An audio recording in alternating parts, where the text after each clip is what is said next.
Hello friends, నేను మీ శ్రీదేవిని. Welcome to recipe box Telugu channel. ఈరోజు నేను మీకు ఎన్నో రకాల హెల్త్ బెనిఫిట్స్ ఉన్న తెల్ల గలిజేరు పప్పుని ఏ విధంగా ప్రిపేర్ చేసుకోవాలో చూపించబోతున్నానండి.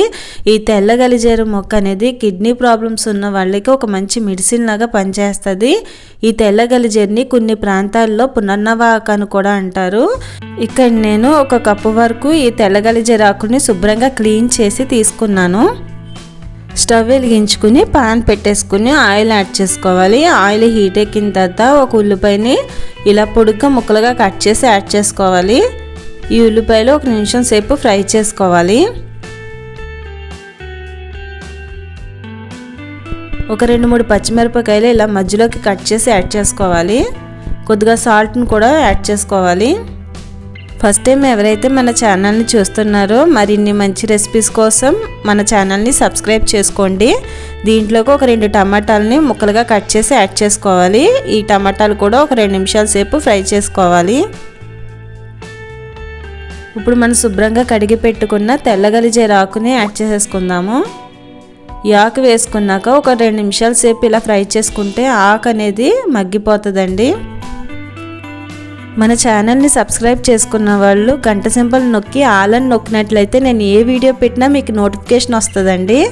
ఈ ఆకులు మగ్గిపోయాయి. ఇప్పుడు దీంట్లోకి మనం శుభ్రంగా కడిగి పెట్టుకున్న 1 కప్పు కందిపప్పుని యాడ్ చేసుకోవాలి. ఇప్పుడు ఈ పప్పు మునిగేంత వరకు కూడా మనం వాటర్ని యాడ్ చేసుకోవాలి.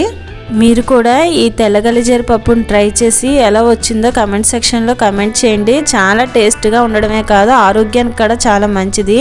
ఇప్పుడు దీనిలోకి 1/2 స్పూను పసుపుని, ఒక 1/2 స్పూన్ వరకు కారము, 1 స్పూన్ నెయ్యిని యాడ్ చేసుకోవాలి. నెయ్యి యాడ్ చేసుకోవడం వల్ల ఈ పప్పుకి మంచి కమ్మదనం వస్తుందండి. ఇప్పుడు కుక్కర్ మూత పెట్టేసుకుని ఒక 5 విజిల్స్ వచ్చేంత వరకు పప్పును ఉడికించుకోవాలి. పప్పు అనేది ఉడికిపోయిందండి. ఒకసారి పప్పు గుత్తుతో కానీ చారుగడ్డతో కానీ ఒకసారి ఈ విధంగా కలిపేసుకోవాలి. ఈ పప్పులోకి తాలింపు కోసము ముందుగా స్టవ్ వెలిగించుకుని గిన్నెని పెట్టేసుకుని ఆయిల్ యాడ్ చేసుకోవాలి. ఆయిల్ హీట్ ఎక్కిన తర్వాత దీంట్లోకి ఆవాలు, జీలకర్ర, ఎండుమిర్చి, దంచుకున్న వెల్లుల్లిపాయలు, కొద్దిగా కరివేపాకు యాడ్ చేసుకుందాము. అలాగే 1/2 స్పూను ఇంగువని యాడ్ చేసుకోండి. ఇంగువ ఇష్టపడిన వాళ్ళు ఇంగువని స్కిప్ చేయొచ్చు. ఈ పోపు అంతా మంచిగా వేయించుకోవాలి. ఇప్పుడు దీన్ని మనం తయారు చేసుకున్న ఈ తెల్ల గలిజేరు పప్పులోకి యాడ్ చేసేసుకోవడమేనండి. అంతే అండి, ఎన్నో ఆరోగ్య ప్రయోజనాలు ఉన్న తెల్ల గలిజేరు పప్పు అనేది రెడీ అయిపోయింది. మరి నేను చేసిన ఈ రెసిపీ నచ్చినట్లయితే ప్లీజ్ లైక్ చేయండి.